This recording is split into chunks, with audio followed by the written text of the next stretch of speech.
Thanks for joining us on the Week in Review. I'm Paris Schutz. Will the $30 million deal to construct tent cities ease Chicago's migrant crisis? The mayor says he wants 1,600 asylum seekers moved from police stations to tent cities as soon as possible after the city signs a contract with World Federal Services. It is time. We deserve work permits too. Meanwhile, President Biden authorizes Venezuelan asylum seekers to get work permits after months of lobbying from Illinois officials. Week one of the state's new law eliminating cash bail begins without any major hiccups, as some law enforcement still worries who might be let back out on the street. The city treasurer in legal and ethical hot water over allegedly making city workers perform personal duties for her on city time. And in sports, the Cubs' playoff chances on life support as the season enters its final weeks. And a chaotic week for the bumbling Bears as their defensive coordinator abruptly resigns. And now to our Week in Review panel. Joining us are Greg Pratt of the Chicago Tribune, Sarah Schulte of ABC 7 Chicago, Melody Mercado of Block Club Chicago, and Jim Rose, newly retired from ABC 7 Chicago after 41 years. Stellar career there. Welcome, Jim Rose. It's great to have you here. Let's get right to it. Sarah Schulte, tell us about this $30 million contract with World and how it will impact the migrant situation. Well, I mean, the point is trying to get to decompress some of the police stations, get some of the 1,600 people out. You know, whether it will do that or not, I'm not sure it will. But, you know, this company that they have quietly signed a deal with last week for $30 million without telling any alderman. It's a controversial company. It's a company that actually has been used by the state of Florida and Governor DeSantis to actually send migrants to Chicago, which is a little bit odd. So, but you know, I think that the point of this company is they're supposed to build these shelters, I guess, temporary shelters, depending on what you want to call them. They're winterized. Cots and kitchens. Yeah, the city wants to call them base camps, winterized base camps. They kind of want to get away from that terminology of tents because they're not really tents. But they are contracted to operate them and run them. Why did the mayor do it this way, Greg Pratt, as opposed to have maybe an RFP or go to city council? Speed. Speed, you know, speed like, you know what's faster than base camp is yurt. And if you get yurts, you can do that faster, you can get it set up, you can spend more money, you don't have to go through the debate, and that's what they're going for. Melody Mercado, the state has a contract with this company too, and they've only really paid a teeny little fraction of what they had signed up for. Is there a chance that this isn't really going to happen as planned? I mean, I feel like it's a little early to tell at this point, but I feel like Chicago does need a solution and it needs to happen fast. Winter is coming, as everybody's been saying, and winter in Chicago is known to be brutal. Winter is coming. Where have I heard that? What TV series have I heard that? Jim Rose, do you feel confident the city finally has this under control, as we've seen months and months of pictures of asylum seekers sleeping at police stations and sitting out on sidewalks? I don't feel comfortable that they have it under control. I mean, it's a shame that this is such a humanitarian crisis that people are coming up here and we're about to approach, you know, the dead of winter, you know, for us.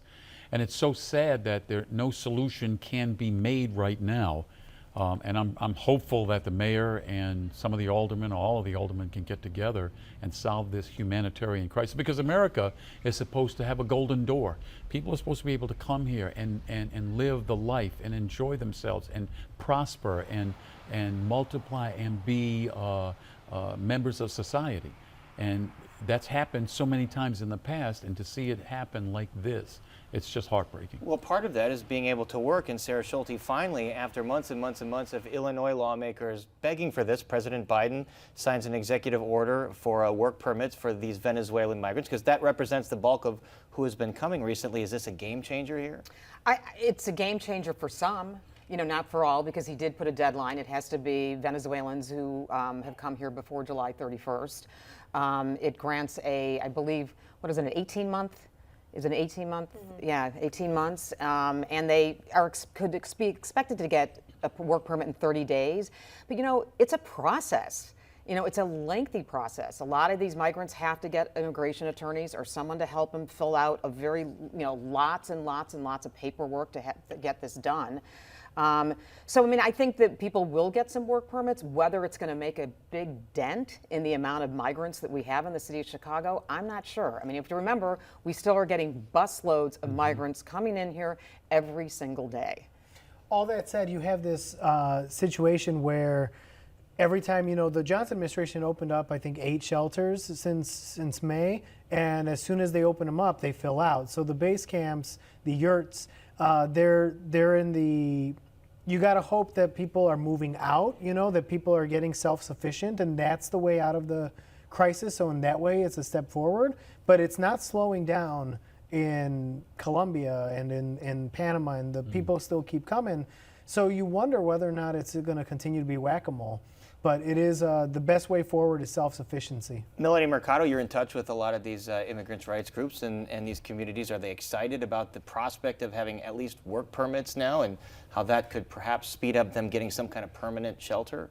I think that the groups are definitely hopeful. They think that this will definitely help move the process along to get people out of shelters and get them into more permanent housing situations.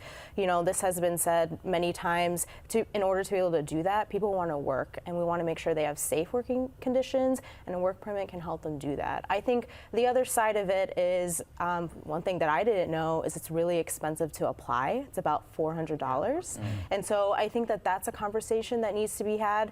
If these people haven't been working and maybe they don't have funds available to them, is that another aspect that we need to be thinking about in terms of mutual aid or maybe some grants or something? Maybe that's something the city or some of these nonprofits are going to take up. Let's move on to some legal news. Sarah Schulte, for the first time, there is now no cash bail in the state of Illinois. This is week 1 under this system. Any major hiccups in any of the different prosecutors' offices or courtrooms? Well, any prosecutor outside of Cook County, yes, will say yes, there's absolutely some major hiccups. I mean, all the prosecutors that were against this from the beginning are kind of lining up and sending out press releases and of cases this week. I know that Bob Berlin in DuPage County, there was a situation, I guess, yesterday in Hinsdale where there was a kind of smash and grab that had to do with somebody who was released. And, they were very quick to let the media know about that, offer up videotape of that. And, I think that these prosecutors were, ready to go. I mean, they knew exactly that the minute this thing went into effect on Monday, they were waiting for that case to, let everybody know. Now, you have to remember how many people were let out, were released that didn't go out and commit crimes. I mean, I think you do have to put it into a bigger context of, one crime is a bit, is too many, but, the whole purpose of no cash bail is so people that have low-level crimes don't have to linger in jail for a long time because they can't afford it, and that's the purpose of it. And that starts a vicious cycle that they can't get out of, and so prosecutors go through this extra step now for detention hearings if they want to argue for detention before trial, and then it's up to a judge. Jim Rose, a lot of law enforcement still fear that this is just going to lead to folks that are a danger to the community being back on the street. Do you fear that? I do, and there's a lot of law enforcement people who are backing off from their responsibilities, perhaps using this as an excuse to say, well, since we don't have this cash bail situation and more criminals are getting out on the street, or people who they think are criminals, when I see something happen, maybe I don't put myself at risk and do what I'm supposed to do as a police officer. I think the whole problem starts legislatively. It starts down in Springfield. The laws of the state have got to change. For instance, if you take a look at the carjackings in just Chicago alone, the majority of the carjackings are taking place with kids who are 17 years or younger, and they get released to their families 24 hours later. In fact, we had a story on our air on Channel 7 a couple of months ago where a police chief from one of the south suburbs came up and he said, I have to release these 3 kids to their parents who had these kids had stolen a car, did a joyride, killed a 75-year-old man, and had to be released because the investigation had not been completed yet. Now, the sad thing is now they're out and about. Are they going to commit another crime? We don't know. But the problem is legislatively, and we've got to get ourselves off of the fact that when somebody commits that kind of a crime or a crime with a gun, They need to be held responsible for it, and perhaps maybe it'll teach them a lesson as well, and again, teach society a lesson. You know, the responsibility is really with the judges on this. I mean, first of all, the judges need information from police and prosecutors about each defendant. But, you know, in the end, it really, the judges have to take each case and really do diligence here. I mean, they really have to, you know, you used to be, you just kind of like, okay, you know, $100,000. I mean, they didn't really have to. And these bond hearings go by Yeah, in they go 30 like seconds. this, and Right. you know, now they really kind of on the federal level, you know, they have to really, really take these cases and really look at them in detail. Greg Pratt, the General Assembly did tweak this law many times in response to some of these concerns to give judges more leeway or perhaps put more crimes under the umbrella of such that you could seek out detention for. Have they tweaked it enough? Do judges have the tools they need to make sound decisions? Whether they have the tools or not, they're not using them. You have a lot of instances where people are being released and they're repeat offenders, they're repeat violent offenders. And this is a conversation where there was a problem, which is people who have low-level crimes being held in a way that destroys their lives, and that hurts everyone because it damages stuff. But you can't throw the baby out with the bathwater and say that the dude who has shot somebody, shot 3 different people, gets to get out without bond because he didn't kill them, and then he goes and what does he do? He shoots person number 4 and person number 5, and so you want to see whether judges are doing that, and there's reason to believe that they are not being as judicious as they should be. All right, well, we're just going to have to follow how this plays out over the next several weeks. We should note that there were 0 reported homicides last weekend, which is, in a warm weather weekend. I don't think I remember that in Chicago in a long time. Melody Mercado, on a related note, Larry Snelling, he is going to be the new CPD superintendent. He got confirmed by a city council committee today. Full city council considers it next week. Pretty much a done deal, right? Yes, pretty much a done deal, I would say. I know that you were sitting in on the hearing today, and you know, following along on Twitter, seems like a lot of people like him, and they're ready to move on with the process, and they're ready to have him confirmed. I don't think I've ever seen a consensus candidate quite like this that united such different ideologies. Well, it's kind of interesting because I was talking to a Southside alderman afterwards, and he said, you know, what Larry Snelling represents is balance. He has this great balance of being, you know, having the officers' backs, because he has been a police officer for 31 years. And he also kind of represents the community. He grew up in Inglewood, and he really, really wants to merge the two and try to figure out, you know, he goes, we need help from the community, but officers also have to do their part. I mean, and I think that's the attraction towards him by many aldermen. Jim Rose, are you confident Larry Snelling could cure what ails the public safety situation, the police confidence situation, the community confidence situation in Chicago? I certainly hope so. I mean, I think his predecessors before him have tried, but he has a very tough job. I mean, you know, when you're running a huge force like that, and you have a city like Chicago with all of these crime problems that are going on, it is going to take a long time. I mean, I go back to Lori Lightfoot, who was a hardliner, and a lot of people didn't like the way that she, you know, went about her business of telling people what to do and how to do it and everything. But at some point, you've got to take your medicine, and previous mayors before that, they just weren't operating, as far as I'm concerned, the right way. We need hard and fast solutions to it, and I think Mr. Snelling's got a huge job ahead of him. It kind of represents a compromise here for Mayor Brandon Johnson, and he's kind of made a habit so far of compromising with different views. Melody Mercado, there's a movement now to eliminate tipped minimum wages in the city. That's got steam, but he kind of listened to some of the concerns from industries and tweaked it a little bit. So has this assuaged a lot of concerns? You know, I think it has definitely cooled some concerns, for example, from the Illinois Restaurant Association. And I think this shows that Mayor Johnson is willing to sit down at the table and compromise, because all evidence showed that this was already a done deal, that the committee was already for it. He's got the votes. He could pass any bill he wanted on this. He could pass it without having to compromise. But sitting down with the Illinois Restaurant Association and listening to some of their concerns and agreeing to do this rollout over 5 years, I think that shows that the mayor is willing to compromise. But at the same time, he's saying this is something that was a part of my platform, and I'm going to deliver on it. But I want you to be at the table to be able to, you know, work with you in doing this. It seems like the Restaurant Association still doesn't want this to happen, but 5 years is a lot easier to digest as this rolls out. And then there was someone that testified in City Council, a tipped worker, that said, well, wait a second. I work for big tips. I live off of my tips. I'm afraid that this is going to cause folks to not want to tip so much because they know I'm making more. What about that? Well, there was an alderman who I spoke to who said that this is legislation in search of a problem, you know, and so that you know, I'm not sure, you know, there's historical issues with where tip wages come from, but there are people concerned about it hurting them. It's just hurting workers, you know, by lowering their ultimate salary. But there's a movement to change that, and there you go. And I would guess that the Illinois Restaurant Association wants 5 years, and maybe in the next election, somebody else wins and they get a reprieve of some sort. All right, well, we've given Mayor Johnson a little bit of praise, but he got a lot of criticism for what happened over the weekend with the Mexican Independence Day celebrations, shutting down the streets in the loops. Does he deserve the criticism for what happened? Well, you know what?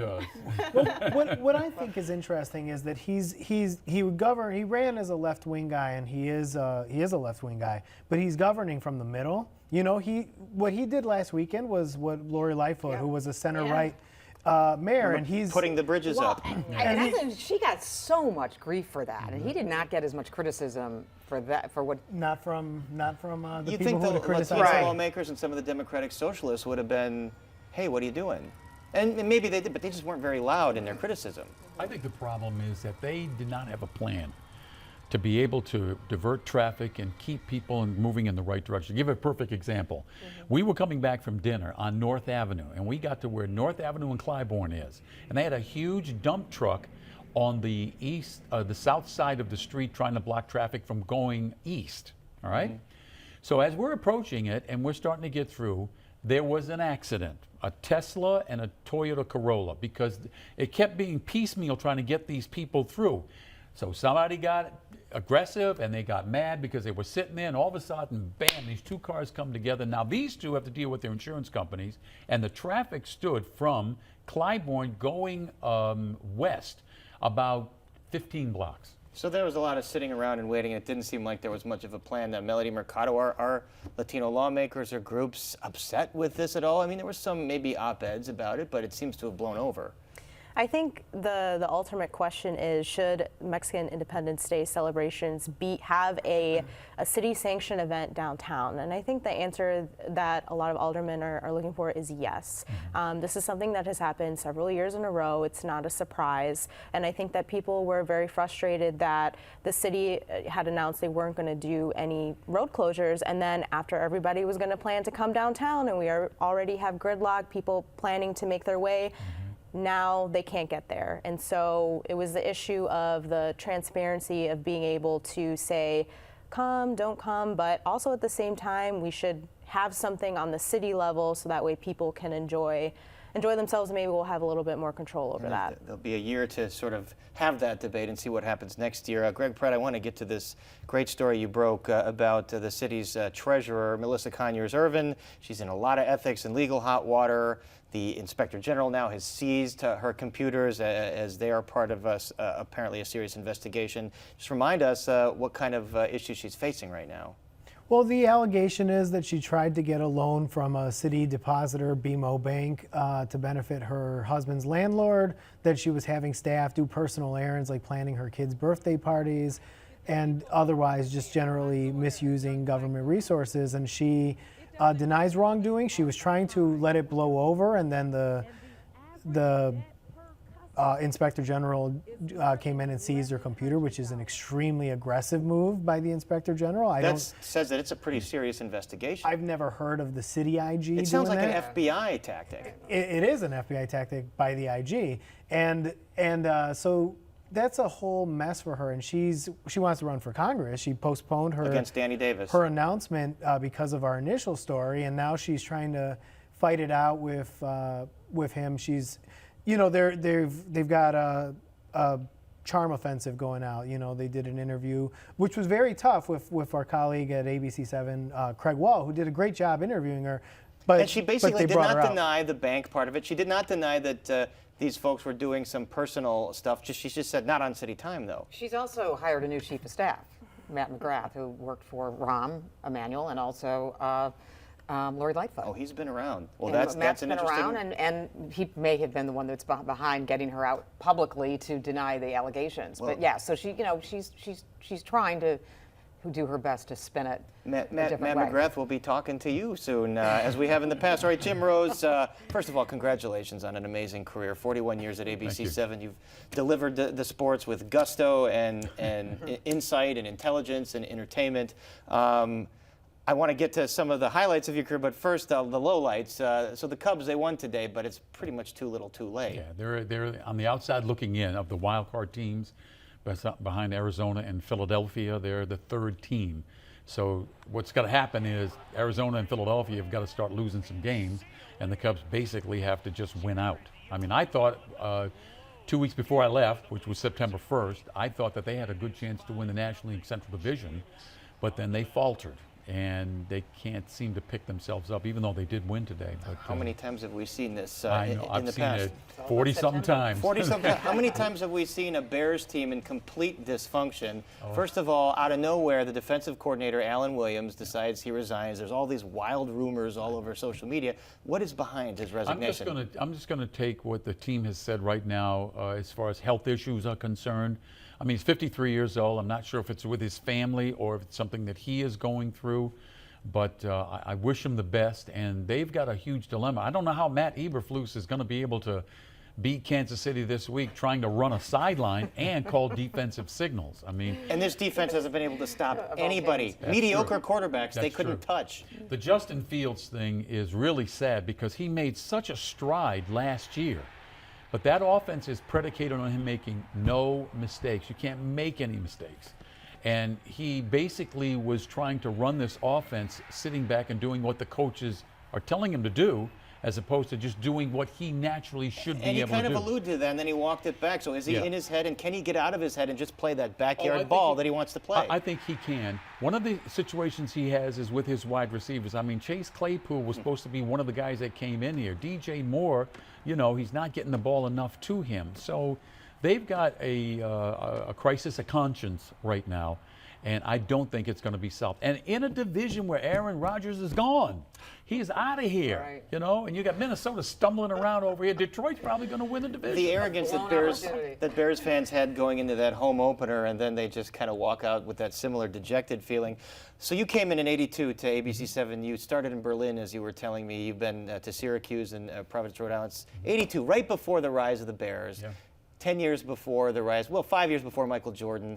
It's safe to say, was there anything like covering those two teams? It was unbelievable. And my assignment in '84 was to cover the Bulls. Our news director at the time decided that we were going to cover our sports And teams. you were probably like, oh, God, do I have to? No.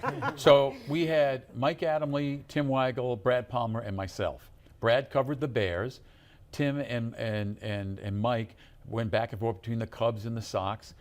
Nobody, and then all three of them with the Blackhawks, nobody wanted the Bulls because the Bulls were David Greenwood and Gene Banks and Enos Watley and, you know, that kind of crew. And after we watched this documentary, we learned that there was something called the traveling cocaine circus, or at least Michael Jordan talked about before Jordan came in. That lasted one season. It was an exhibition game in Peoria. Okay. Michael was a rookie, Right. and he was looking for his. They were staying at one of the motels there because they were playing a preseason game in Peoria, and he's knocking on doors for, hey, where's all my teammates? Where's all? Because he wants to be a good teammate. And he walked into this room, and it was a blue haze of some marijuana or whatever, and all this other stuff, and he completely turned and walked out. So that you're in the beginning of this wild ride to watch the greatest player to ever play, the greatest dynasty to ever play. How it happened was this. In '84, after they drafted him, they had the U.S. Olympic basketball tryouts at Indiana University in Bloomington. Bobby Knight was the coach of that team. At that point in my career, we had unfettered access to everything. We could stay in practice and film anything. So Charles Barkley and Michael Jordan, who never played against each other in college, were talking trash to each other.